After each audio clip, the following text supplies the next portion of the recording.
If at any point throughout this presentation you need any type of assistance, please go ahead and you can do it the chat function to either Dan or myself, and we'll help you, as best we can to get whatever it is situated. And then, like I said, we'll do questions at the end, but if as the presenters are speaking, if you have a thought or a question, you can go ahead and pop it in the chat, and then we'll get to it when we get to the discussion portion at the end. So today, like I said, we're going to hear from EMS representation from the region. So we have John Brickett, who is the Region 3 Northeast EMS Director for us. And John has spent his career in the fire service and now is the Director of Northeast EMS. And we have Dan, who is representing Cataldo Ambulance. And he has had a career in financial service industry, serving as sales and operation capacity for large organizations. And then with the experience from both business and development in EMS operations, he now supports Cataldo in that role. And then we have Joe from Reading EMS, who is currently a paramedic and firefighter with the Reading Fire Department, and also serves as the Director of EMS Coordinator for the town as well. So I'm going to go ahead and hand it over to John. You want to go and provide your update?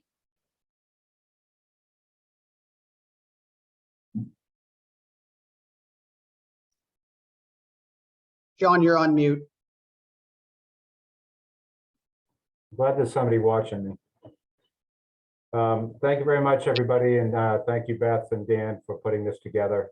I believe a majority of the people that are on this call have probably talked to me, seen me as something with the HMCC. I've been involved with this organization since the inception a few years, and I say that it's more than 3 years ago. So my point that I just wanted to, I'm not going to spend a lot of time because the professionals that dealt at very high level AAA plus coordination with Reading Fire, with Joe Lapola and Cataldo Ambulance, Dan and his crew. They did yeoman's work out there as it relates to representing emergency medical services at the public and private level, with the commitments and foresight to ebb and flow with the changes that happened. It seemed like every single day with COVID. But just quickly on my end, I represent 49 cities and towns in the Northeast region. I am one of 5 regions in the state of Massachusetts. And as Beth said, I spent a majority of my career in fire-based EMS. I got on the call department in 1980, been on the full-time department in 84, and I just hit the ground running from there with EMS. Worked my way up until my retirement, and I wasn't done with EMS, quite obviously, because I applied for a position on the Region 3 Northeast EMS board, which I am now the the executive director of EMS for Region 3. We played a huge role, our organization, not just myself, the full organization, the boards, all the partners, fire and fire-based, private-based EMS, played an enormous role in what I define as success with Region 3, with the HMCC and our providers out there. Ultimately, the public got the benefit from this. We set up during the pandemic a PPE, personal protective equipment cache. We brought ourselves together with the HMCC because they were required under their contract to do the same thing. So Beth and I and Dan met, and we have a very well-established PPE cache based on the COVID restrictions that we had as it related to getting PPE in a timely manner.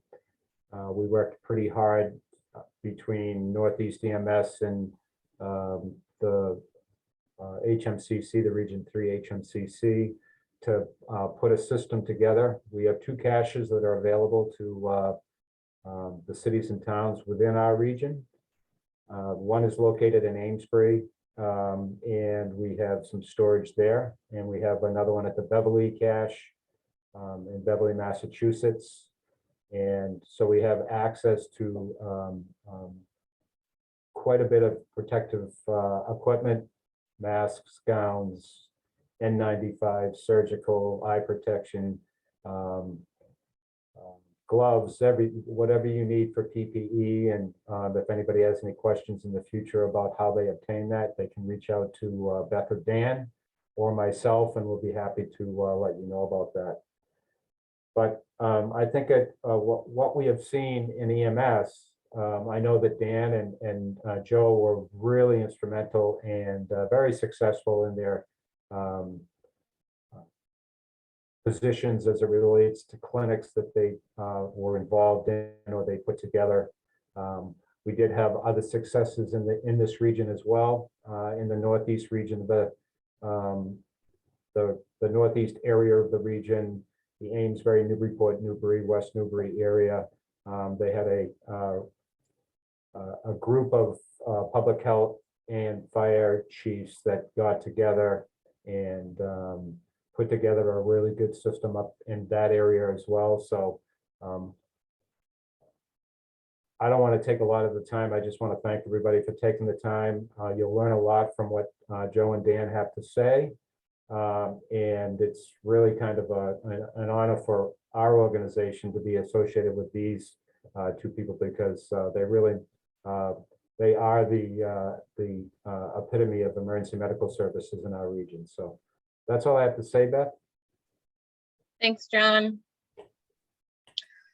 Great. So I think we'll start with Dan, if you want to go ahead and give kind of your overview as far as the operations aspects and the response to COVID from your agency went.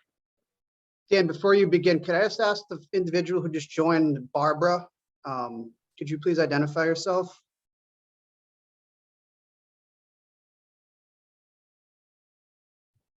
Going to try to unmute you.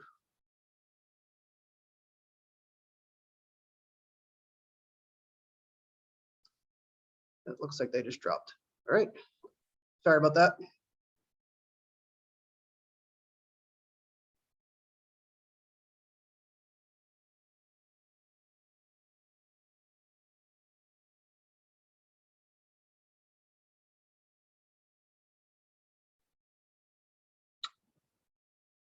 All right, Dan, you're all set whenever you're ready.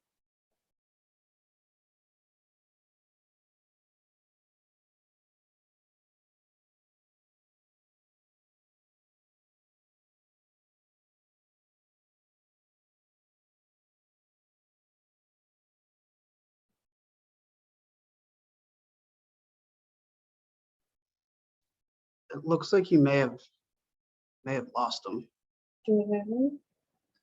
Okay, let's start with Joe, and if Dan, if you can see if we can get Dan back. Yeah. All right, so let's start with Joe first. Oh, that's not fair. Good morning. Thanks for having me here. So the way I just took this is I just kind of broke down through the outline here on what we, as the town of Reading and the Reading Fire Department, had to deal with. The very first thing we did is our chief of the department is is head of the emergency management for the town. So he initiated what's called a command structure. And in that is the ICS, which is the incident command structure. And this involves all the department heads and anything ancillary that we felt we needed. Our initial response was difficulties with, just like everybody else, was one, getting the vaccine itself. There seemed to be a great amount of confusion as to who was eligible to receive the vaccine, and then how do we get it once it actually was developed. Initial PPE for the Reading Fire Department was challenging, but it wasn't too bad. We actually had some N95s on in stock, and then we were able to jump on it quickly and through purveyors get a little bit more. The issue with the guidance coming out from the CDC as well as the Department of Public Health, as everybody knows, changed rapidly, and it seemed that it was being changed on an hourly basis, not even a daily basis, but it was being changed rapidly. So that was hard, trying to keep the staff, our first responders, up to date on what they should be doing, what they shouldn't be doing, how they should be doing it. And then we also had to make sure that our senior living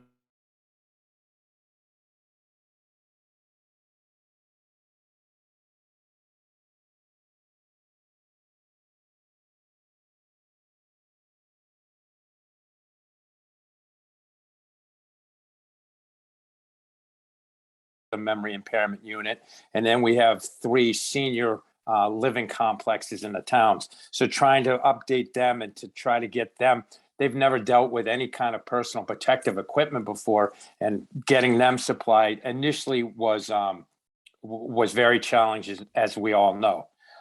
Response and calls for services didn't really change for us. We deal with other infectious diseases quite often. So this just seemed to be almost, it wasn't routine. It was definitely in heightened awareness, but it was almost business as usual for us. We ran into, initially we ran into a little bit of problem with our local health department, as they didn't want to share information as far as who actually in town was positive, who we should be looking out for. Even after the governor's order, it was kind of hard, where they kept throwing that it was a HIPAA violation in front of us. Our staffing remained strong, even when we had one group before the vaccine was available to anybody. We had one group that came down with 3 out of 10 were positive. We took in and initially set the whole group, and they weren't allowed to work for 10 days. They were put on administrative paid leave, and for 10 days, they weren't allowed to come into the station at all. They were given any kind of assistance that needed to deal with their sickness. We were fortunate enough that people were sick, but they weren't hospitalized at all. Other group members stepped up, and we were able to maintain our staffing throughout that 10-day thing. Once it was able to get the vaccine, clinics were decided upon how the clinics were going to be set up. We initially thought we would be doing a large-scale clinic. That was quickly downsized once it was determined that we could only get 100 doses of the vaccine at a time. We also applied for and got a federal grant to vaccinate our elderly, including our homebound. We did over 100 homebound, where we went out with a paramedic from the fire department and a nurse, either from the school system or from public health. There was only 2 nurses from public health, so we had to utilize the school nurses, and we were able to go into residents' home, vaccinate them, wait the 15 or 30 minutes, and then follow up in 28 days with the second dose. That was a little bit challenging. It was a little challenging dealing with computer issues with the elderly. Once we were able to figure out, we utilized our IT department as well as our administration staff to become what we called scribes. So the scribes would actually take and enter all the information for the elderly, and that way we can enter it into the database itself. The National Guard came in and assisted us a couple of times with the nursing home and assisted living. They were great. And we also provided weekly check-ins with the nursing home and assisted living. I myself personally went around, made sure they had the PPE. I can remember taking some PPE from one nursing home, giving it to another. And it was a great coordinated effort from everybody that stayed by, helped and assisted us getting us through the initial vaccines and stuff. The real initial problem was that there never seemed to be a plan in place There seemed to be a plan from the health department, but it seemed to be way outdated and stuff. We in emergency medicine deal what we call MCIs or mass casualty incidents, where we have plans in place. We have the Metro Fire as well as the Region 3 MCI plan, which when enacted assists us, and we have task force that can bring in any kind of needed resources that we need.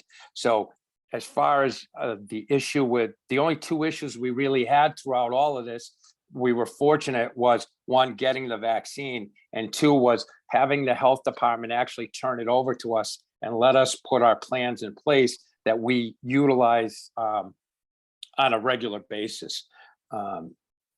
That would probably be the only two challenges that were extremely. We were fortunate that our staff stayed healthy. We were fortunate that our staff continued to come to work. We were fortunate that we were able to still respond and provide assistance to the community. That's pretty much all I had. I don't know if there's anything else you'd like me to touch on, Beth. Great, thanks, Joe. I mean, I think that's great for now, and then move into the collaboration after Dan speaks. Do we have Dan back? We do. Sorry about that. I missed the entire presentation that Joe just did. So I'm probably going to be extremely repetitive because I got kicked off a few times. So. All right, whenever you're ready. And again, we'll go over the operations portion right now, and then we'll go into the next slide. We'll speak about the collaboration piece then. So whenever you're all set. Okay, so sorry about that, everybody. I got kicked off a few times.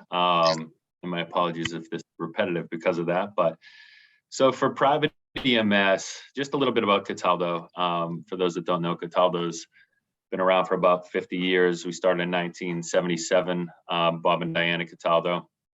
Right now, day-to-day operations run by their son, Dennis Cataldo. We're doing 911 in routine ambulance service for about 18 municipalities, 50 healthcare agencies, TD Garden, Fenway Park. Me personally, I've been in EMS for about 15 years in a number of different roles at Cataldo. I was our director of business development, managing relationships. I was our COO for a time, and now my role is vice president, which really puts me in a position of having my hands in everything.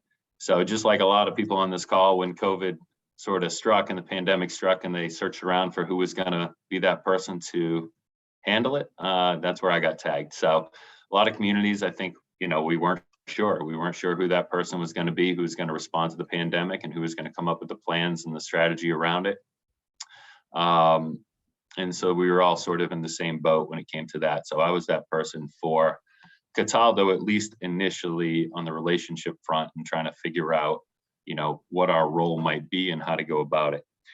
So at the beginning of the pandemic, private EMS was generally not really factored into state or local response plans at all as a possible solution. We have admittedly not done a great job over the years of setting ourselves up as healthcare agencies. We've more been seen strictly as medical transportation providers. We know internally that we're sort of moving toward this healthcare role of mobile healthcare providers. So keeping that in mind was important for us to be able to sell the advantages of using EMS and paramedics and EMTs in the field as part of the response plan. So at the onset, we knew we wanted to be part of the pandemic response. We had a vision internally of how we could help, but we really struggled with the politics to find the proper decision makers that would listen to the fact that EMS was going to be a factor in this. The state of Maine came up with a plan almost immediately that factored in EMS. Florida came up with a plan pretty quickly that factored in EMS as part of their response plans. Massachusetts really didn't have EMS, especially private EMS, as having an impactful role, at least initially, to those plans. So eventually we began to just sort of field some questions from local businesses, from local boards of health to see how we might be able to assist. Small inquiries, and our attitude really was just to say yes to pretty much everything and really try to figure it out. Allowed us to kind of prove our worth as a collaborator to all these different organizations looking for support.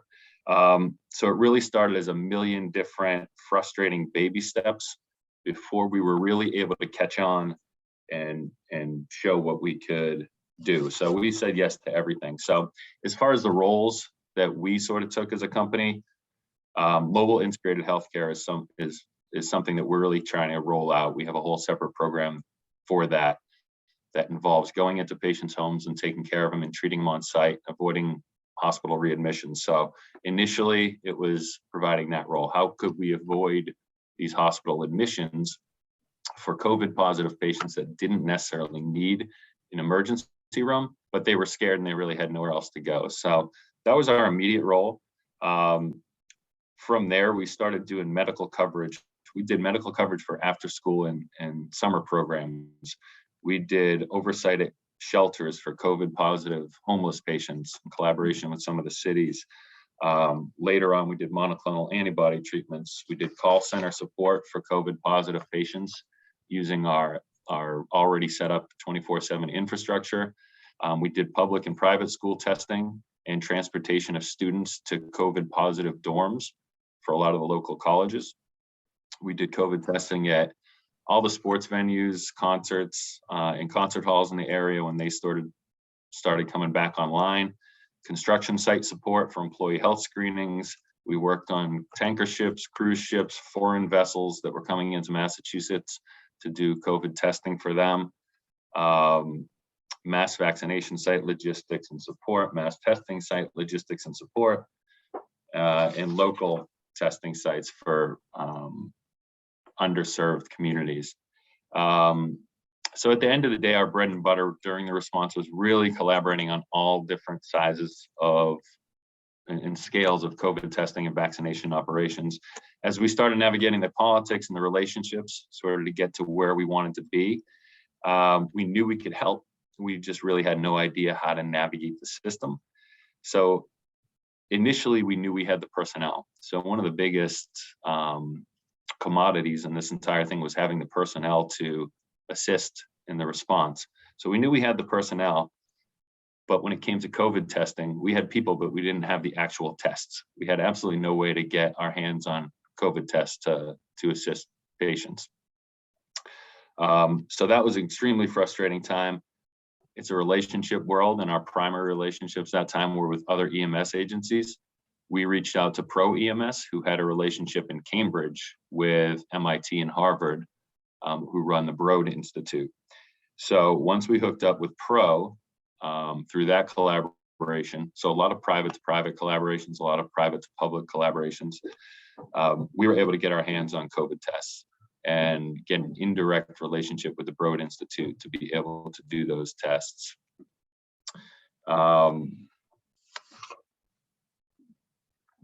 So that relationship really provided us that direct line. As demand grew for testing, the Commonwealth eventually put out an RFP that allowed us to bid on testing services. So our full 2 months of experience at this point started making us an expert in the testing field.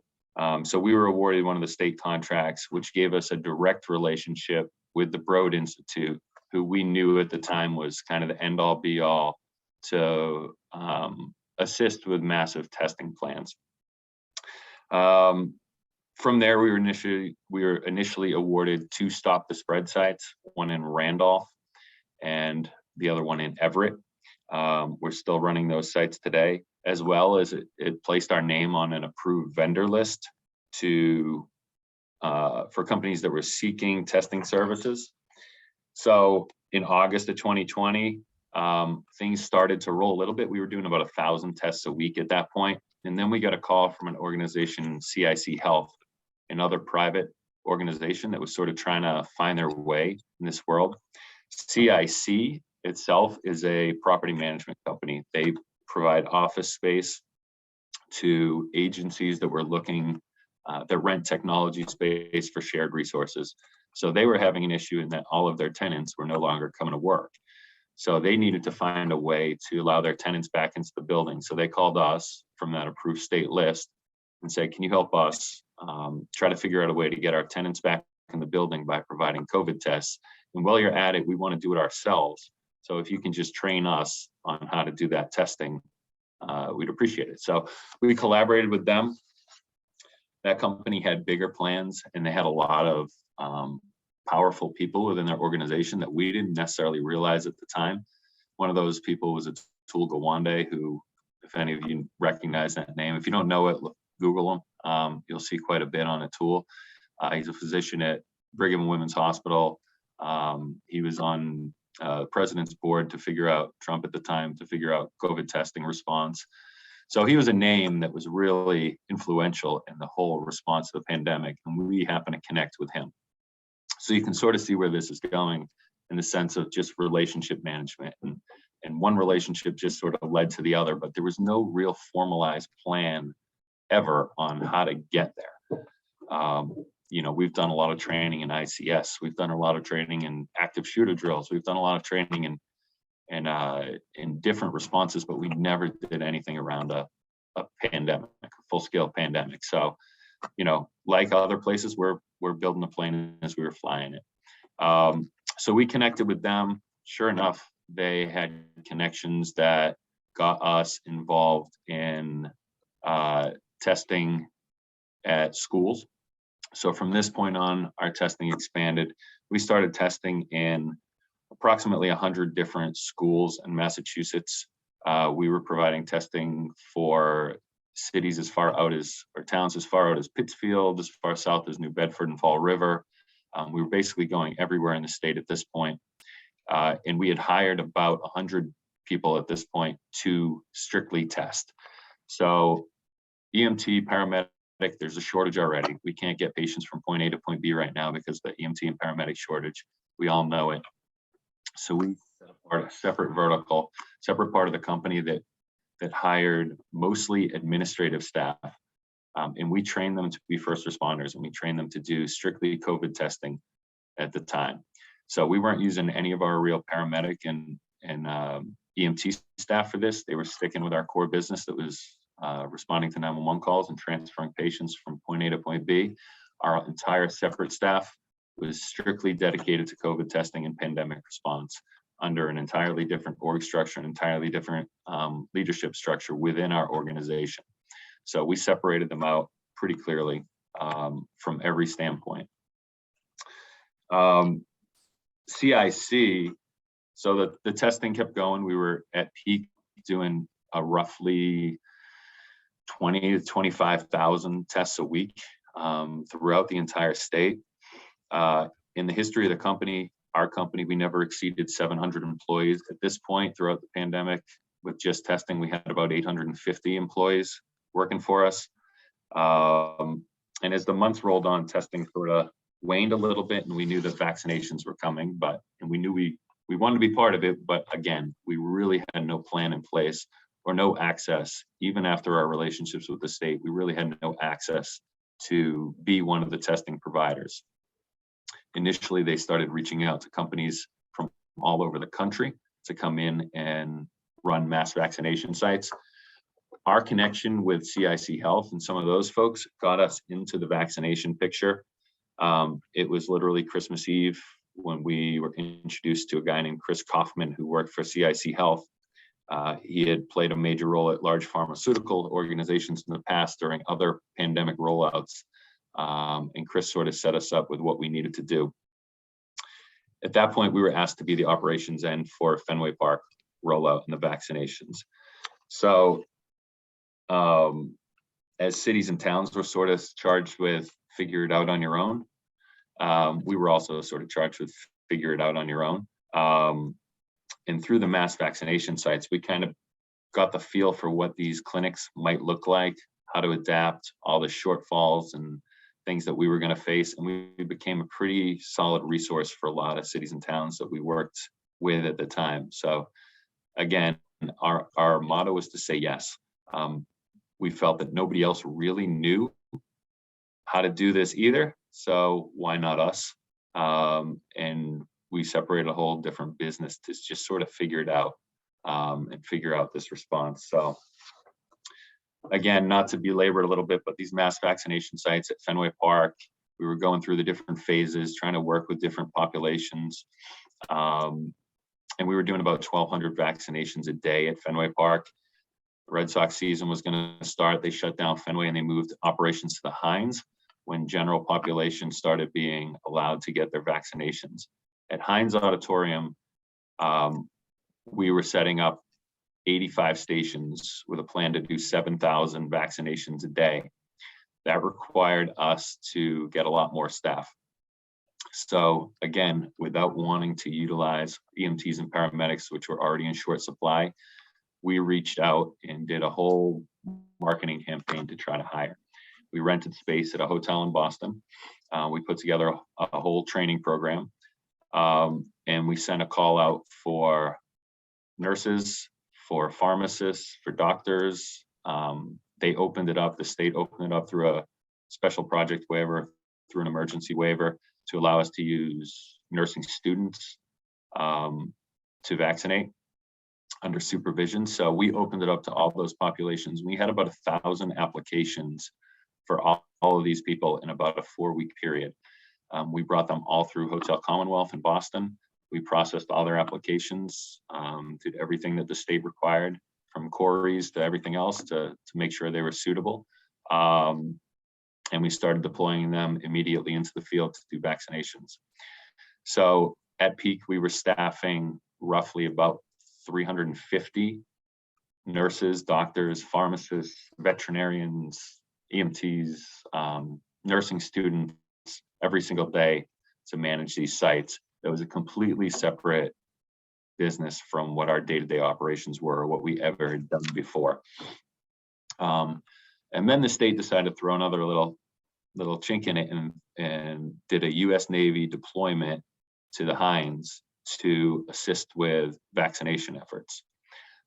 This was more a way for them to get their hands on more vaccine. So FEMA controlled the large supply of vaccine. In order to utilize that vaccine, we had to utilize the U.S. Navy and their deployment as well. So at one point on site at the Hines, it was Cataldo, CIC Health, U.S. Navy, MEMA, FEMA, DPH, and an organization called DMSC Sports, which is well known for, prior to this, Dave McGillivray, who runs the Boston Marathon, the race director for the Boston Marathon. This is what they were doing during the downtime of the pandemic, was providing all the logistical supports to mass vaccination sites. So the collaboration was now public, private, federal government, state government. Everybody was had their hands involved. Colleges and universities were involved through their nursing programs. Cities and towns were involved. We were consistently bringing people through to show them what the operation was at the site, so they could go back to their cities and towns and sort of run their own smaller scale programs. So the collaboration at this point was enormous between public and private agencies. The leadership was interesting at times, for sure. There wasn't necessarily general agreement on how the operations went, but we all sort of had our roles in it. We all sort of collaborated together to make it work. So from there, there's a long story, so let me shorten it a little bit. From there, mass vaccination sites started to wind down. We started going to local responses, which were largely done in disadvantaged communities. We found ourselves doing from 7,000 a day at mass vaccination to 10 vaccinations in the basement of a church for smaller communities, disadvantaged communities. From there, it was mobile responses. We signed up for, going door to door for people to do responses within their communities, both on a local and state level. And we're still doing it today. We're right now doing 8 to 10 different vaccination sites every single day for booster shots. As the vaccine rolls out for different age populations, we're coming up with programming for and policies and procedures to handle different populations still. We've done clinics for low sensory, so clinics specifically for autistic children at the Museum of Science. So flexibility has basically been the name of the game for us throughout the entire pandemic. Very little planning was done. It was quite chaotic between state and federal. It was quite chaotic between private EMS and private businesses that wanted to get into this. And I'm sure a lot of you have seen the same things, but it was all relationships, it was all collaborations that sort of got us through it and got us to the point that we're at now. And now we're just sort of rolling along with the punches as it comes. So that's kind of what I have on that. I probably hit a lot on collaborations, which you want to get into, but talk more about it. Thanks, Dan. Right. Yeah. And again, if there are any questions, we are going to have sometime at the end, questions for all of our panelists. If you want to put them in the chat now while you're thinking of them, great. And then we'll get to them at the end. So we're going to speak now about, and I know both gentlemen kind of hit on it a little bit in their presentations, but we can start with Joe. Specifically collaboration and how what were your techniques that you used, when you were working with different agencies or had to bring different groups in, or what have you found, maybe not necessarily with, it doesn't have to be with COVID, it could be with some other emergencies or events that you've responded to. Really, from your perspective, what's the key to being successful at collaborating and responding to an event with multiple entities? So I think we'll go ahead and we'll start with Joe. Yeah, I think the best thing that we have going for us as one is that we're just dealing with one community, and we didn't spread ourselves so thin that we had to sacrifice one for the other. The relationships that we've built over the years, not only in town government, the town of Reading itself, but as far as different entities, were already in place for us to handle this kind of a crisis or a pandemic. The things that really stepped up for us was that the town manager basically said to us, anything you need to do to get the job done is there's nothing that's off the table. So as far as, like I said before, we have regionalized MCI protocols that we could put into place if we had to, but we really didn't have to go outside the town of Reading. The biggest issue for us is that, our seniors couldn't get to a mass vaccination site. That was our primary goal, is how do we get people that don't leave their house vaccinated? How do we get people that don't drive vaccinated? How do we get people that don't know how to use a computer vaccinated? So we just reached out to other town departments. Our IT department was great with laptops and everything that we used when we went out to residents' home. The administrative staff, as far as entering all the data that needed to be entered into the state or federal websites, was imperative to us, that they were able to answer the phone, enter all the information, set up an appointment, and get it done. And then we utilized our senior center, and we had just clinics after clinics, week after week. We had a rotating list of fire department paramedics and EMTs that assisted us with it. We had, from facilities, we had maintenance people there. They helped us clean and sanitize everything. And everything worked well, except for getting the vaccine. Us getting the vaccine, and we understand that the mass sites needed more than a little community of 30,000 people. But it seemed like getting the vaccine was the hardest thing for us. Great, thanks. Dan, do you have anything to add? I know you kind of spoke about collaboration, but maybe kind of what you found, or maybe what you used as a technique when you were working with all of these different partners and agencies to try to get these sites going? Yeah, I think, at the end of the day, communication, number one, and understanding who your collaborators are and their capabilities. In the sense of, in EMS directly, we didn't think of EMS necessarily as mobile health providers. I hear what Joe said, and I know 2 seconds if Reading placed a call to us to try to support them or any municipality, not to put Reading on the spot, but if any municipality called us to try to support them in going out to patients' homes and providing vaccine to residents that weren't able to get to mass vaccination sites, that's something that we can operationalize pretty easy. You know, especially when you look at EMS, that's what we do. We go into patients' homes, we provide medical care in their homes. Sometimes they transport to the hospital and sometimes they don't. But either way, we are mobile health providers that are going into people's homes. We're used to that. We have clinicians that are good at that. And that's what we do. So sort of just, you know, there was no plan in place on understanding we do service zones plans in communities. We do ICS training for large scale events. We don't really put anything on paper that sort of says, how do you respond to a pandemic? In my 15 years, I've never done any training on pandemic response. So it's all relationships. It's all understanding who your partners are and what their capabilities are. Getting that on paper, and you know, whether that's part of a service zone plan or whether that's just an internal document. But you know, for us, we deal with so many different municipalities. We could sort of help them understand the collaborations and write the rules and connect them with different resources.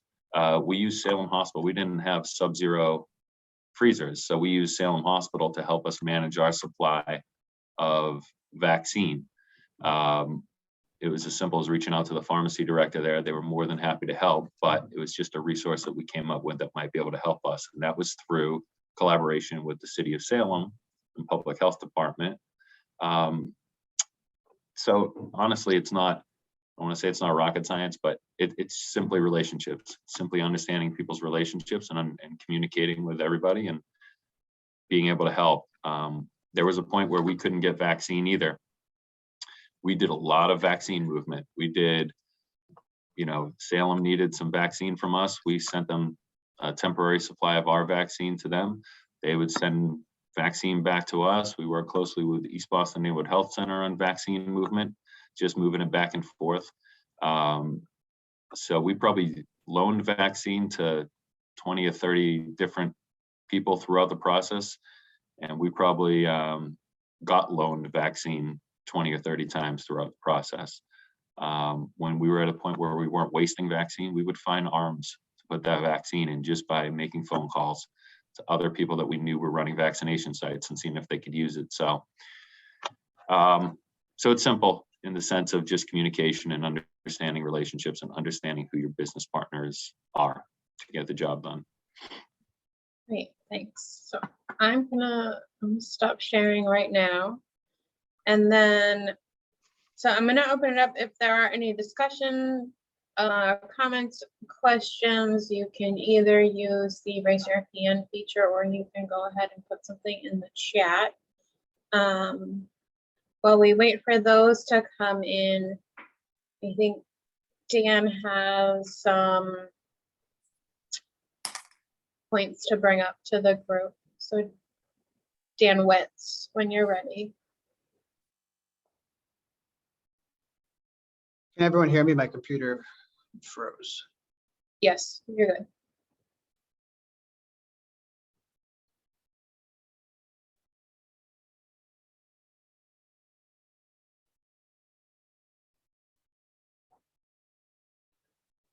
So you just muted yourself, Dan.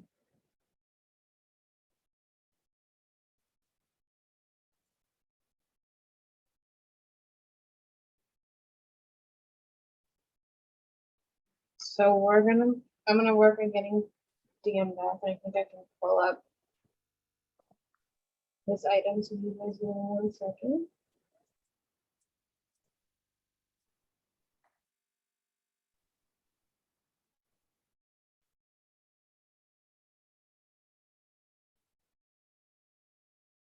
All right, Dan, are you back?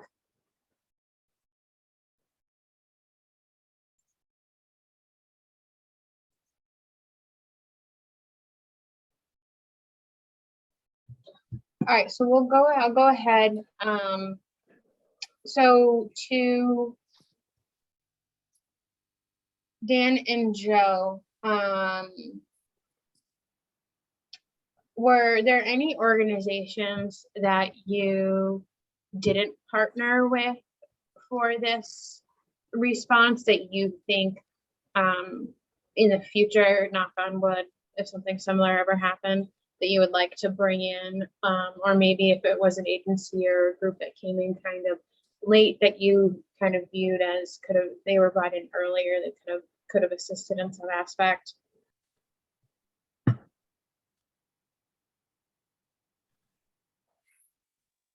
I mean, for us, it was more the fact that there was no real plan. We never really understood the plan either from the state level.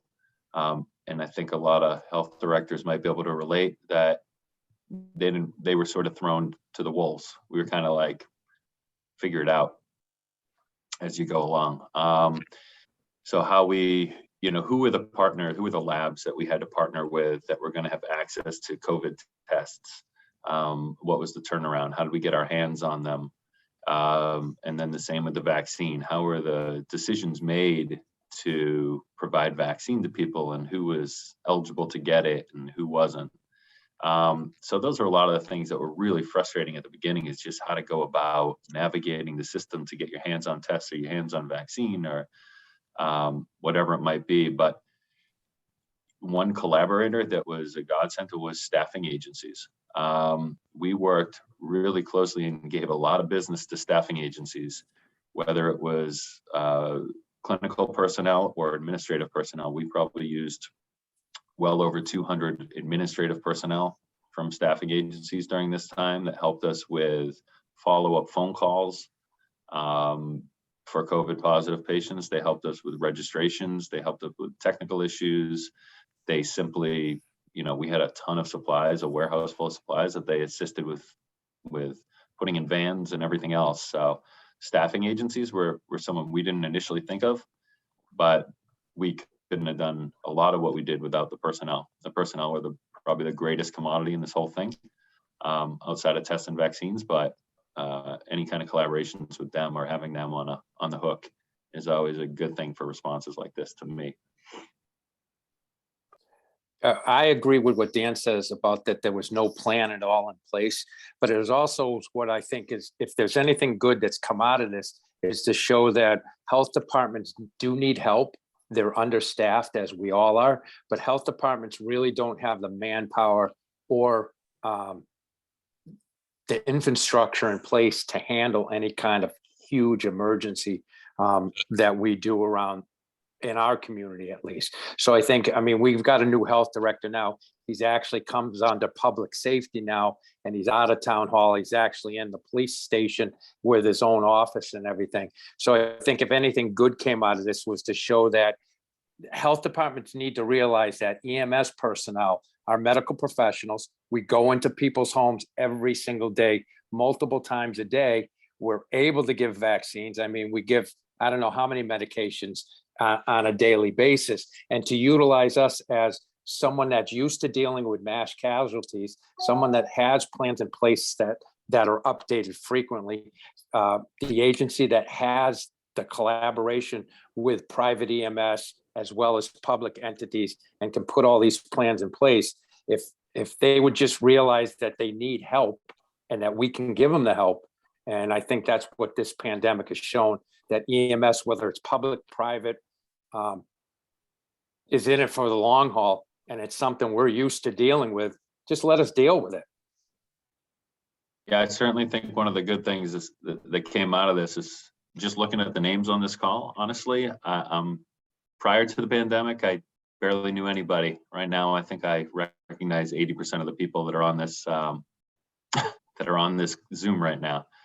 And I know how to use Zoom, so that's pretty cool too. So, but that's something that came out of it, just the relationships that we got from it. And everybody was kind of in the same boat to understand. So That's great information. Sorry for my Zoom issues. Looks like, Dan, you're not the only one having problems today. It looks like Derek Fullerton has his hand raised. So Derek, if you have a question, go right ahead and fire away.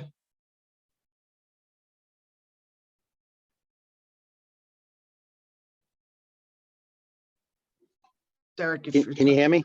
Yep. Can you hear me? Yep. Okay, great. My comments were more, I'm the health director in Middleton, the former president for Massachusetts Health Offices And, I think collaboration relationships were the number one positive thing that's come through this entire pandemic that got us from A to Z, or wherever we are in the alphabet with this pandemic. But, one of the things I was hearing from the Reading was the need for understanding of EMS to be trusted by public health. And I think it's the exact opposite. I think well, not the opposite, but I would say that local health departments that are usually 1 or 2 person staffed, all we do, and we're experts as is using other people and other resources to get where we need to get, because we are commonly rely upon them because of the misunderstanding by our town administration of public health. So I think we really relied on EMS, specifically in Middleton, when we needed to use them from the very beginning. I think the biggest challenge that we had with EMS was unions getting in the way. I think the most stressful part of the inception of a pandemic was not trying to focus on the pandemic, but having to have union meetings with EMS who have, sworn by oath to serve, but trying to navigate through the beginning stages where they didn't want to actually assist the health departments because of union issues and other things. So I totally am thankful for my EMS in Middleton. We have a great captain and a great chief that led us through this entire pandemic, and we relied upon them 100%. I think the biggest challenge was in the beginning with unions getting in the way and, trying to navigate that, but we got around that. So I would just say, the whole point is collaborations, relationships. We do trust our EMS. We reach out to them from the very beginning. We gave them the information related to who had COVID in the community once the state gave us the ability to do that, just as they would need that ability to give it to us if we requested it from the beginning. So I would align with Cataldo that, through this silver lining is that, we know 80% or more EMS personnel now, and from this going forward, we're only going to get better and stronger. And that, for any public health or any type of emergency response. So I'm thankful for the EMS and everything they've done. Thanks for that, Derek. Looks like we have a message in the chat, and then we have 2 people with their hand raised. So I'm going to go to the chat first. Michelle from Lynn asked, what registration system did you use? Prep Mod, Color, Epic? So I can answer that. So we initially had to come up with our own. So we used something called Acuity Scheduling that we sort of found on our own. Prep Mod was the original one that was the state contract, as we know. We didn't have any access to Prep Mod until we became a provider for the state. And same thing, we didn't have access to Color until we became a provider for the state. So until we were formally accepted and signed contracts with the state, we had to use our own software that we found, which was called Acuity Scheduling. Nothing sophisticated whatsoever. It was scheduling software that was really designed for other purposes that we sort of adapted for this. But so eventually we went to Prep Mod when we started the vaccination sites, and eventually we went to Color. We're still using Color today, which is actually, I think it's a pretty good system. Prep Mod had its bigger issues, but we had to sort of come up with our own thing. So that was, technology was another pretty, thanks for bringing it up, Michelle. But that was another pretty good barrier initially in how we were doing the testing and uploading submittals and all this other stuff when we had no access to Prep Mod or Color as a private organization.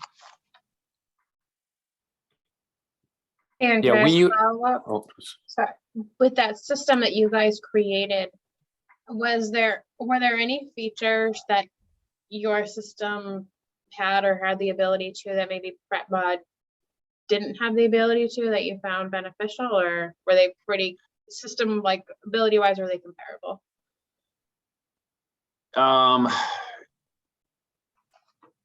I'm certainly not an expert on it. I would say, the only thing is that we controlled the system that we use. So we would set up all the clinics on our own. We would we determined the rates at which we were testing people, how many appointments per hour, everything. So we sort of own that system at least. So that was a positive from it. We ran it internally. When we moved to Prep Mod, you know, there was issues with Prep Mod that we couldn't overcome without a lot of effort. Color is much better, but that was really the only advantage, is that we owned it and we could sort of do with it what we wanted to do with it. So. And Joe, what did you guys use in Reading? We initially started with PrepMob. The problem we had though was getting our interim health director to allow us to have access to it. But once we had access to it, it worked fairly well. It was a little clunky. The only really issue we had, as I said before, was with our elderly population entering in all the information that was needed. Great, thanks for that, both of you. Looks like Sue Rosa, looks like your hand is up. So if you have a question, feel free to ask.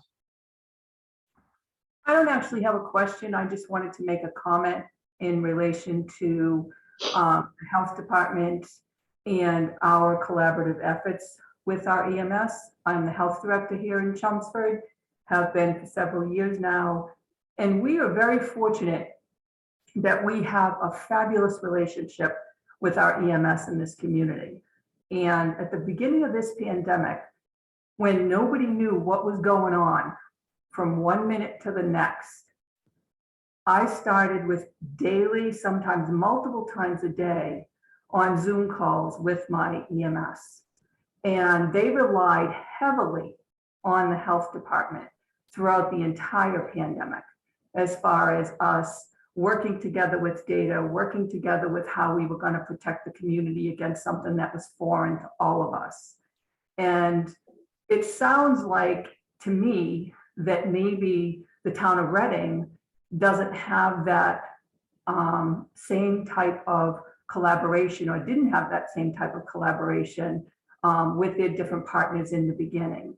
So I truly think that in this situation, maybe across the state, it was probably very unique amongst different cities and towns as to how this was handled. It was brand new to all of us. None of us knew what was happening.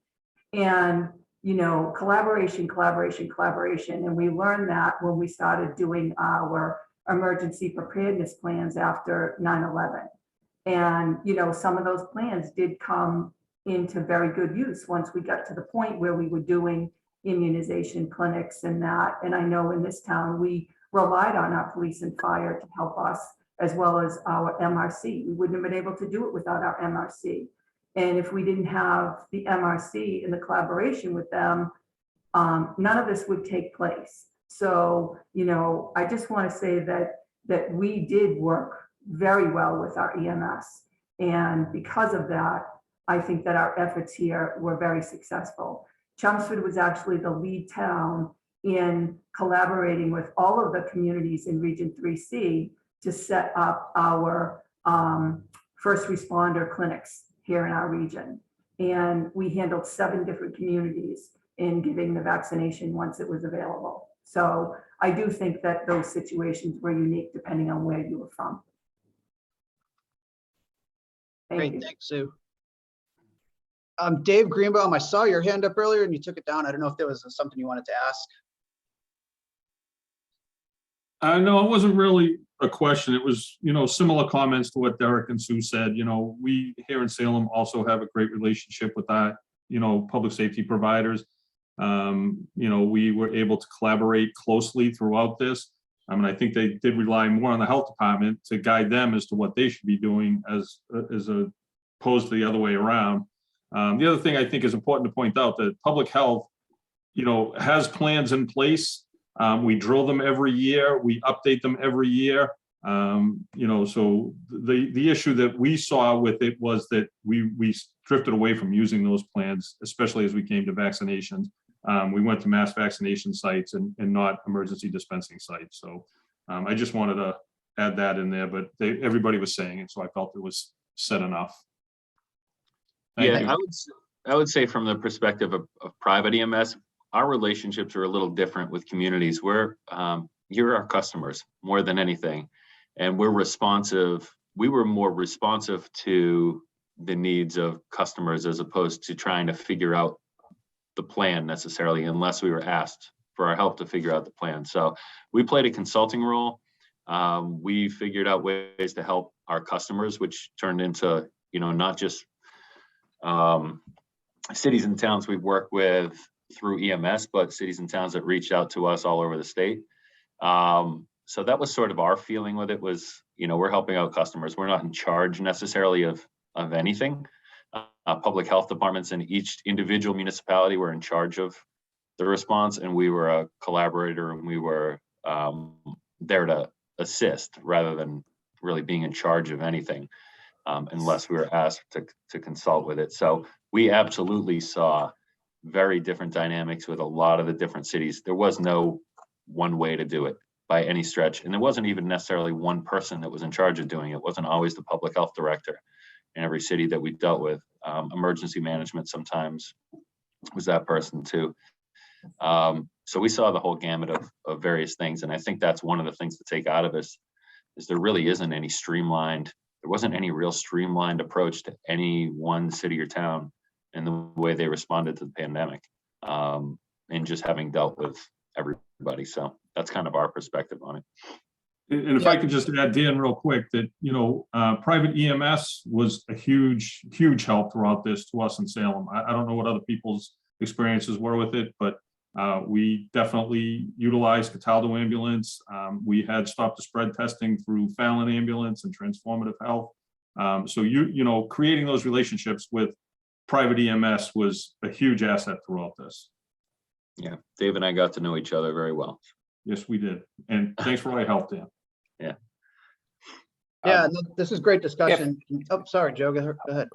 Yeah, if I could, I was asked to discuss the response to Reading and stuff. If I hit a nerve with anybody as far as collaboration or anything, I was asked to specifically speak about the pitfalls or the hurdles that we had in the town of Reading. We had an interim health director that was actually trying to run the show from Florida. So for people to say that there was union issues that they didn't, you asked me to specifically speak about the town of Reading, so that's what I was speaking to. I have no idea what goes on in Chelmsford. I have no idea what goes on in Salem. So that's it. I wasn't meant to cast a shadow over health departments in other areas.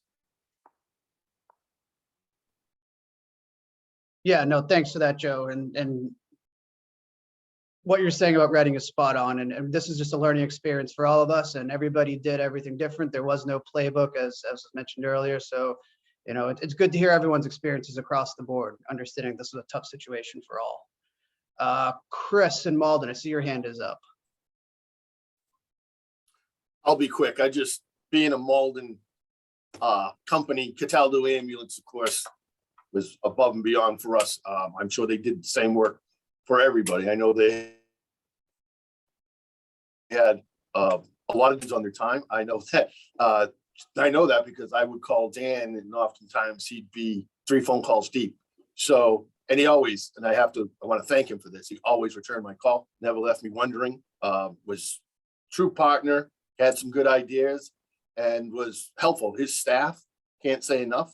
The people that they brought in and the people that helped us vaccinate, either added to the manpower or just helped us get through a day. Good advice, totally committed to helping, not just standing around and saying they were there. It was a unique experience, and I want to thank Dan and his staff for that. Not because they're a Malden company, but because he answered the phone and they answered the call. And I think they did that for just about everybody they could, considering labor and illness, all the things that went along with trying to keep these things staffed and running. So Dan, I just want to thank you for taking my calls and putting up with me, and thank your staff for all the work they did for us. I appreciate it. Thanks, Chris. Appreciate it as well. Yeah, no, Chris, that was great. And it just goes to show the work that EMS does across the board, right? You can see what Joe is describing about different challenges and successes he faced within his own community. And then what Dan and Cataldo were able to accomplish as a much larger company. They have a much bigger bandwidth. And clearly the state has the ability to bring on numerous staff to help out, and they can take on a lot more. So both come with their own successes and challenges. And we thank both of you for doing all the work that you did throughout the pandemic and assisting thus far. I have one question for both of you, and it's in regard to moving forward. How would you like to see EMS be integrated into, either local or regional response plans across the board?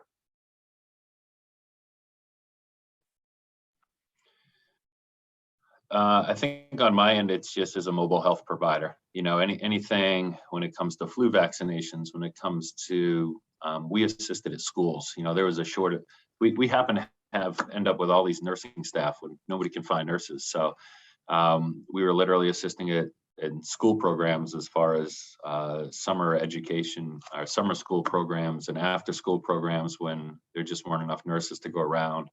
So anytime I think for us that there's, medical shortage or you need clinicians for anything in order to help respond is how we should sort of be written into any kind of these service zone plans. Not just as transportation providers. I think it's just bigger picture than that. It's how can we use paramedics and what are their capabilities every day to assist whoever it might be in the communities. That's all. No, that's great. And Joe, how do you feel, or how do you see EMS being involved in more local level response plans?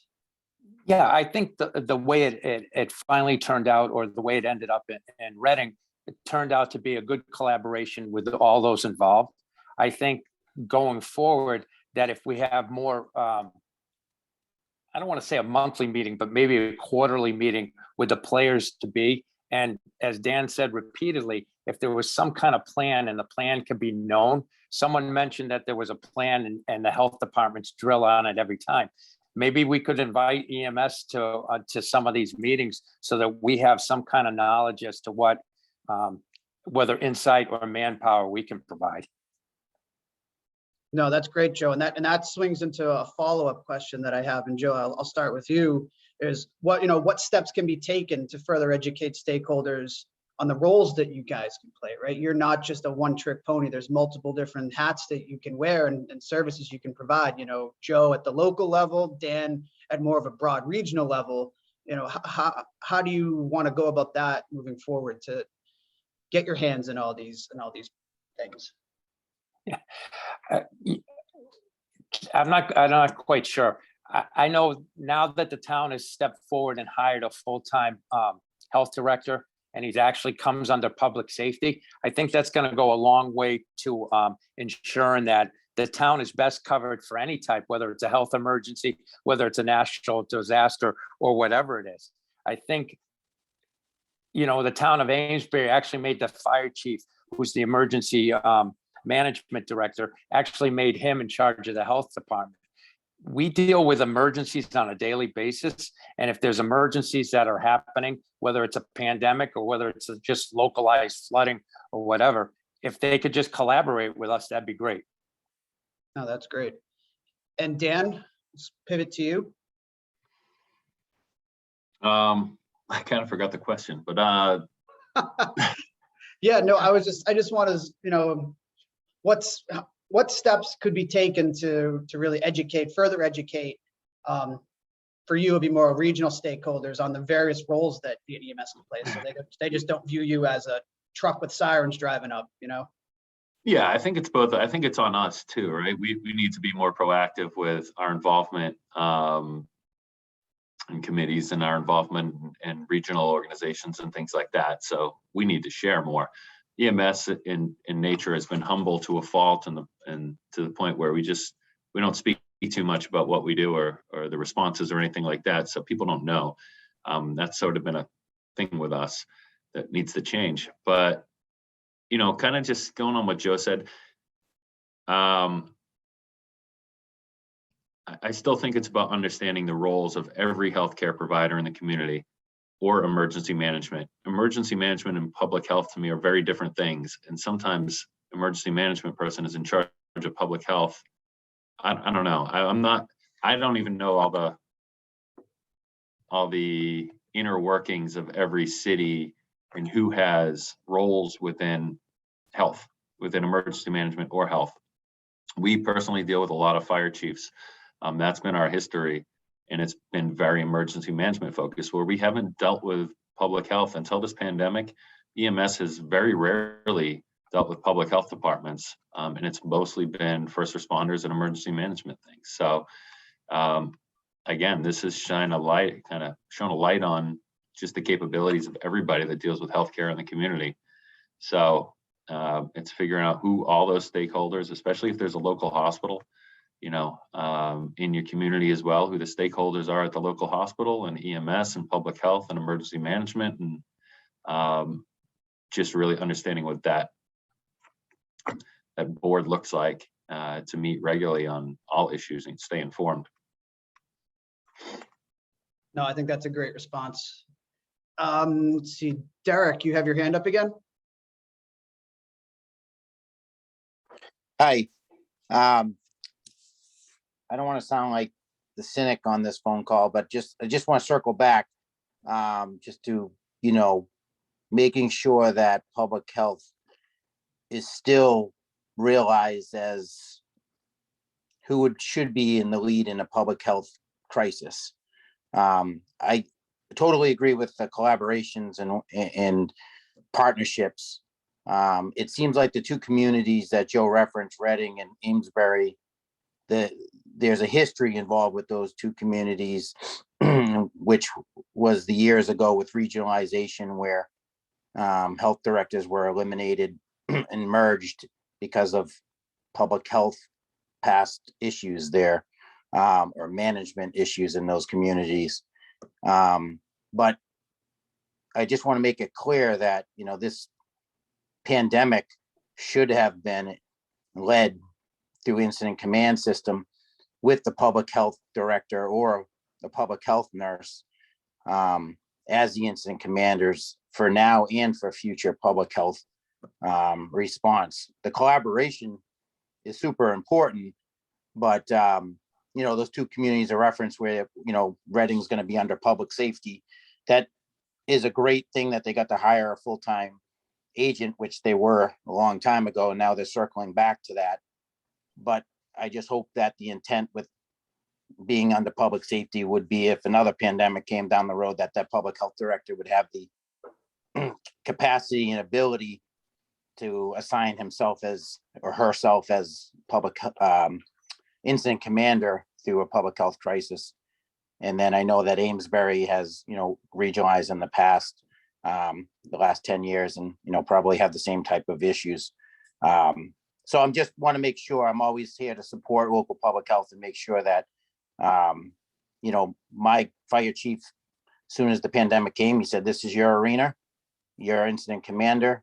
And there was no, no power wars. So that's how we collaborated through the thing together simultaneously, whether or not with titles or not. But that's how we addressed it. And I just hope that's how the future of Reading and, Amesbury will be. Yeah, so just to answer Derek, in Reading, so he doesn't report to the police chief or the fire chief. He comes under the umbrella of public safety, meaning that he's a department head, and that they all have equal say in it. So that was one of the steps that was identified throughout this, was that there didn't seem to be anybody that was on equal footing with anybody. So everybody wanted him to have equal say. He doesn't report to the fire chief or the police chief. The three of them run public safety. Yeah, that's great. I'd love to see that model in more communities, to be honest, if that's the way the framework is. Well, we'll let you know how it works out. Thank you for that. I don't see any more questions or have their hand up, so I'm going to pass it back to Beth to close us out. Yeah, so thanks again, everyone. I want to, thank John and Dan and Joe, for your time today and letting us all hear kind of from your perspectives, the successes and the challenges and kind of the barriers that you all faced from your, local, regional, different areas. And as we all saw and all, we all kind of already knew that there was no plan, as everyone had stated, and everyone made up you know, what they felt was appropriate at the time, given the parameters, given the resources available at each different level, and things were adapted and changed over the past 2 years. You know, so again, thanks for our participants for the great discussion. You know, I think it leads to a lot of, you know, showing us how even in such a small region or a small area, we can see that things were done very differently, you know, in towns next to each other. And not saying that one way is the right way or the wrong way. I think everyone could definitely learn, you know, a little piece here and there from each town. And really kind of that's what, you know, that's kind of one of our goals that we want to do, is really kind of look at everything that was done and pick out, you know, how we can all learn and help each other grow and prepare next for the future. I think we have definitely seen, you know, here kind of too, also working and getting, you know, getting EMS and getting public health and getting all the agencies, you know, together on more of a regular basis to have some large discussions and strategic discussions, you know, maybe not even pandemic related, just response related or in general, so that we can all, again, be better prepared for whatever comes next. So again, thanks everyone for attending today. Really appreciate it. And I hope you all have a good rest of the day. Thank you. Thanks, everyone.